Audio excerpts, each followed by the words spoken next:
General tires are race-proven for high-performance handling. Get a set of Generals today and own the road tomorrow.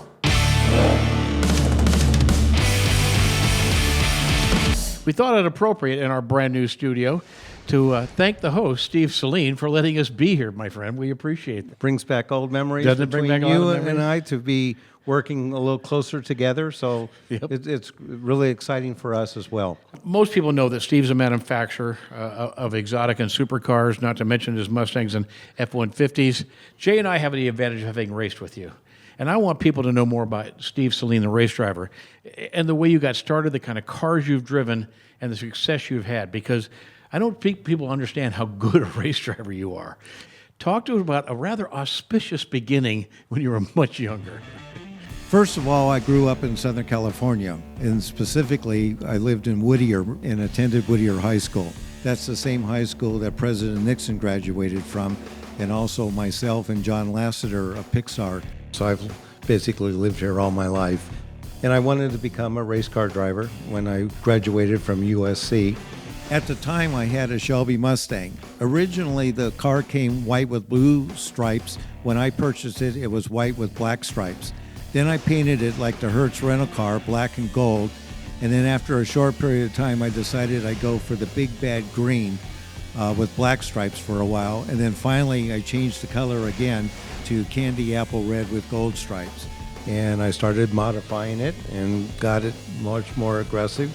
And one night in July, after I had just graduated from college, lived at home still, couldn't afford anything on my own yet other than my car. I'm just going to say, but a Shelby Mustang. But other than my car.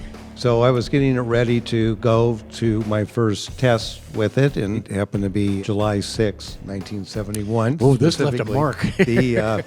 And it was at dusk. We lived in Whittier, and it was at the base of the canyon there. Yeah, there's the hills, and people don't realize. I thought, okay, well, I'll really give it a good test going down the canyon.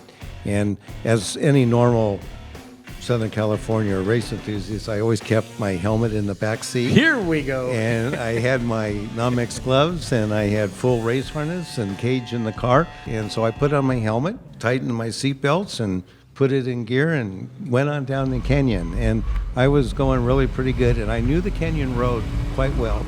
I'm not shocked. Yeah. But there's a section there where you can look ahead and make sure no one's coming up, and then you can cross the double yellow line to apex here and carry more speed. And as I approached it, I look ahead, it's clear. I came around the corner and whoa, somehow I missed a family driving a station wagon.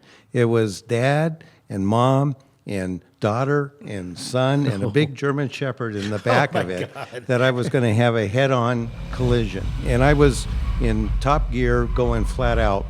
Fortunately, I was quick enough on the reflexes to where I was able to turn and swerve to miss them. The problem is, though, I'm doing a hard right in a corner that's making a hard left. And just like the movies, there was a guardrail, and bing, I went through the guardrail and off the cliff, down a 200-foot cliff.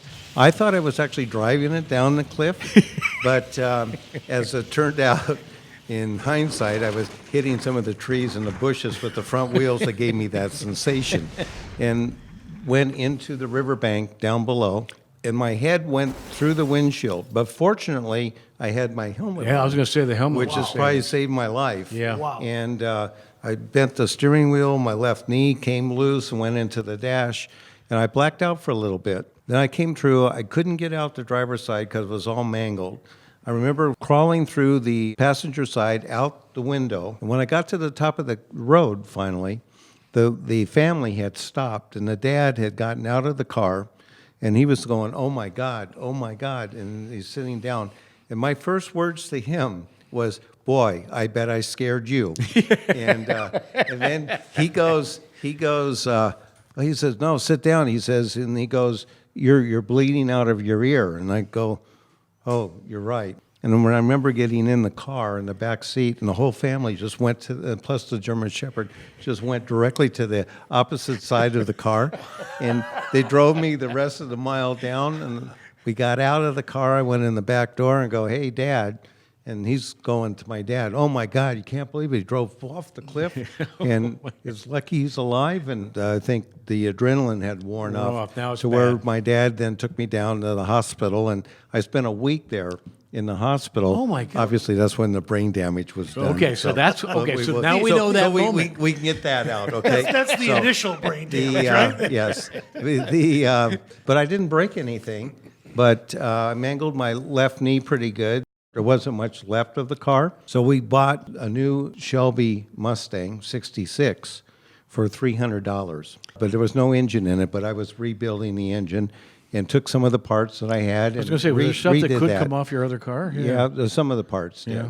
And rebuilt that for racing. And then we towed the car up to the spot I went off the cliff in and started it up there for the first time again when I got it Very rebuilt. interesting So it just, Steve, is that the I'm sorry moment? I don't know. Sorry I just thought it was this- appropriate from, the ashes to the new generation. Very interesting. I would not have thought in- of that, In yeah. doing this. From there, we went for the first test out at Ontario Motor Speedway. Oh, yeah. And halfway through the second lap, the engine went coughed, and then the motor kind of was running rough. We popped the hood, and one of the spark plugs had broken in half. And I go, wow, have you ever seen that before? No, not really. Turns out that the spark plug broke in half. That was because the piston came unglued off the rod and went up and hit the spark plug to break it it. out. So the engine was toast after one lap.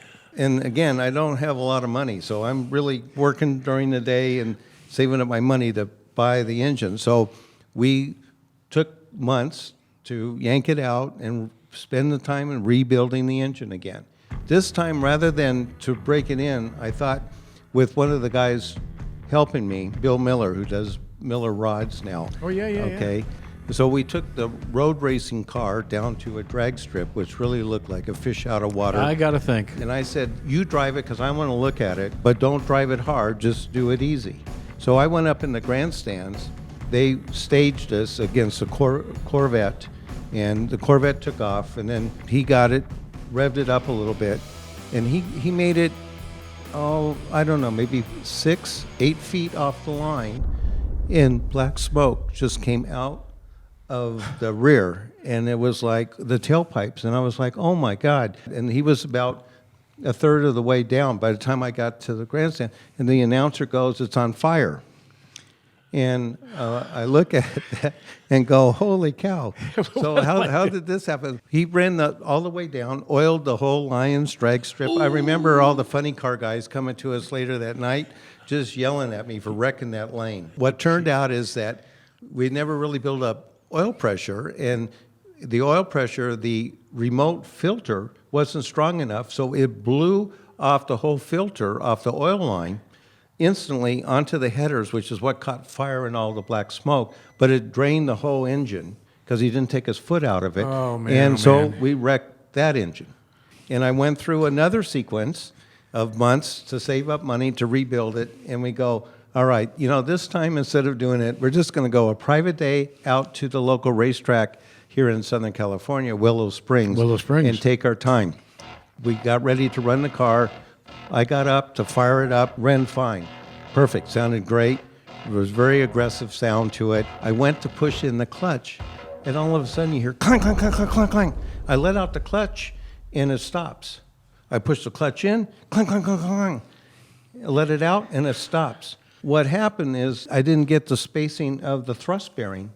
So when I pushed the clutch in, it pushed the pressure plate, pushed the crank forward, and all the rods went into the block, is what was making all of that noise. So we didn't even get it off the trailer when I went through, and I wrecked another engine.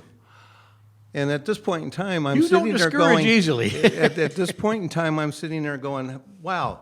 Well, there was other words I said, but anyway. So months later, I get the new engine back together. The heck with taking it out to testing. I'm just going to go directly to the race. We then take it to Riverside Racetrack, run the practice, car worked fine. And you hadn't On this driven there deal- before? No, I had not. Show up at the first race, get the green flag to go race. There was like 10 or 12 cars in my class. Lap after lap, I work my way up and I ended up winning the I race. heard you won And your so very I first won my race. first race I was ever in. So I wasted all my time with all this practice. That testing stuff I should just- have just gone directly to racing, and then it's been downhill ever since. No. Yeah. We're going to go to break right now, but when we come back, our segment called Hit the Gas or Sniffing Gas.